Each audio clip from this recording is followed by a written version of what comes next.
Mesdames, Messieurs, bonjour et bienvenue à la revue de la presse, édition du 17 juin 2026. Commençons ce matin par le journal Le Jour qui s'intéresse à la cession de Sosuka, mais titre en grande une, duel William Conchou, Aliko Dangote pour la reprise.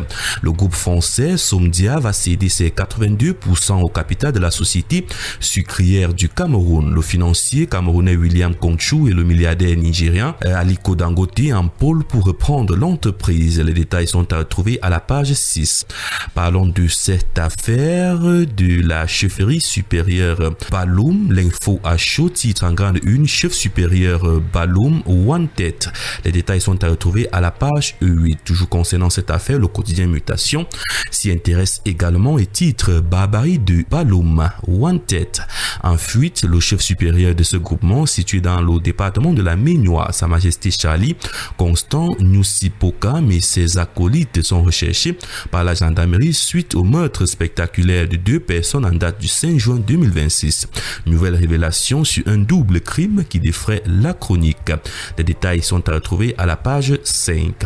La Voix des jeunes s'intéresse également à cette affaire et titre en grande une, tragédie de Baloum, le chef en fuite. Après le drame qui a coûté la vie au jeune Steve Achille, brûlé vif dans l'enceinte de la chefferie de Baloum, l'étau judiciaire se resserre autour du chef traditionnel Nusipoka Charlie Constant, visé par un mandat d'amener et activement recherché par les forces de sécurité. L'autorité traditionnelle reste introuvable. Les détails sont à retrouver à la page 3. La Nouvelle Expression s'intéresse également à cette affaire et titre ce matin Penka Michel, un chef supérieur activement recherché, accusé d'avoir participé à la séquestration, à la torture et à l'assassinat crapuleux d'un jeune homme soupçonné d'être un voleur. Le chef supérieur Baloum est porté disparu depuis plusieurs jours et considéré comme un fugitif selon des sources proches de l'enquête. Le journal nous renvoie les détails à la page 2. Cameroun Tribune ce matin s'intéresse à la liquidation des droits des pensionnés. Titre en grande une, le Premier ministre prescrit la célérité. Président une réunion interministérielle hier, le Premier ministre, chef du gouvernement Joseph Dion Ngouté, a demandé au chef de département ministériel concerné de mettre en œuvre des mesures urgentes pour accélérer la prise en charge des agents de l'État à la retraite. Les détails sont à retrouver dans les pages 2 et 3 du journal Cameroun Tribune. L'œil du Sahel, cette fois-ci, s'intéresse à la région de l'extrême nord et titre en grande une, précisément en éducation. À 62 ans, Ada Wana affronte le CEP. Les détails sur cette information sont à retrouver à la page 3. Le quotidien Vert Émergence ce matin s'intéresse aux mines et titre 57 tonnes d'or disparues en 11 ans. Ces chiffres sont le résultat d'une enquête rendue publique par Data Cameroun. Les détails sont à retrouver à la page 5. Le journal Le Messager s'intéresse au transport maritime et titre le traqueur des navires fantômes.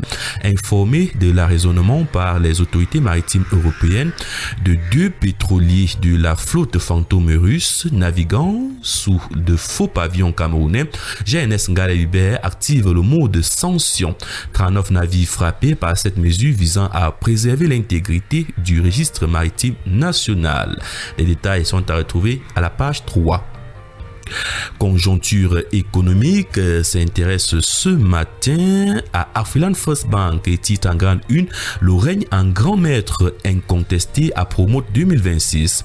Stand de dernière génération, déploiement géant au sein du palais des congrès de Yaoundé et en dehors, parrainage des PME, innovation digitale, masterclass et networking, cartes et bornes interactives.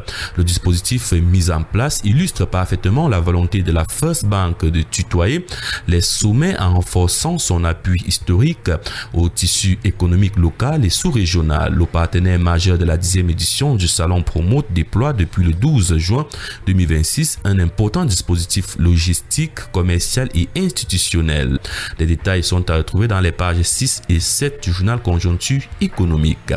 Les défis actuels s'intéressent ce matin à la promotion des investissements et titres 6 6 nouvelles conventions API pour un montant global de 103 milliards de francs CFA. 6 conventions ont été signées le 12 juin 2026 au siège de l'agence de promotion des investissements à Yaoundé, ouvrant à leurs bénéficiaires l'accès à de nouvelles facilités à l'investissement privé, repartis entre l'agro-industrie, la santé, le tourisme et la manufacture. Les projets concernés devraient générer près de 3000 emplois.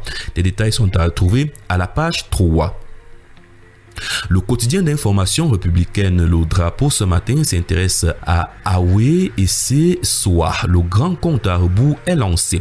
Après plusieurs années de travaux, la route Awe et ses soies entre dans sa dernière ligne droite. Avec un taux d'exécution de 85,9%, les opérations de finition s'intensifient sur ce tronçon stratégique de 82 km dont la livraison est désormais attendue d'ici fin juillet 2026. Un projet majeur qui permet de transformer durablement la mobilité et les échanges économiques dans la région du centre. Le journal nous renvoie les détails à la page 5. Le quotidien Éco-Santé ce matin s'intéresse au paludisme au Cameroun et titre en grande une appel du Parlement à un financement d'urgence collectif avec le retrait des financements extérieurs et un budget national de santé bloqué à 4,3%, le Cameroun n'a plus le choix. La souveraineté sanitaire se construit maintenant dans les budgets, dans les lois, dans les actes. La riposte antipaludique devient une responsabilité de tous ou elle échoue. Les détails sont à retrouver dans les pages 7 et 8. Continuons ce matin avec le quotidien Réalité Plus qui s'intéresse aux obsèques troubles de folie d'Iran. Les musulmans ont raison d'en tirer une heure après le décès. Cadre à la CIATV, Folie d'Iran a été inhumé à Bangoula dans le Ndé le 13 juin 2026 dans le brouhaha, laissant à Yaoundé son épouse légitime, Tatiana, et ses enfants. On a tout vu et entendu, des révélations troublantes. Baba, quelle honte pour une figure qui a servi avec brio et succès la Cameroun Radio Television. À 70 ans, Folie d'Iran a été inhumée dans la honte. Le journal nous renvoie les détails à la page 2. Terminons ce matin avec le quotidien Econews qui s'intéresse au ratio de solvabilité et grands sinistres. La météo financière des assureurs dominée par Sanlam Alliance, le marché camerounais de l'assurance se réinvente face aux grands sinistres. La non-vie se surcapitalise tandis que la vie dope ses rendements. Un secteur en pleine transition prudentielle, stimulé par l'insurtech et des dividendes records. Les détails sont à retrouver dans les pages 6 et 7 du quotidien Econews. Mesdames et messieurs, c'est la fin de cette édition de la revue de la presse ce matin. Rendez-vous dans les kiosques à Juno pour entrer en possession de votre journal. Bonne lecture à tous.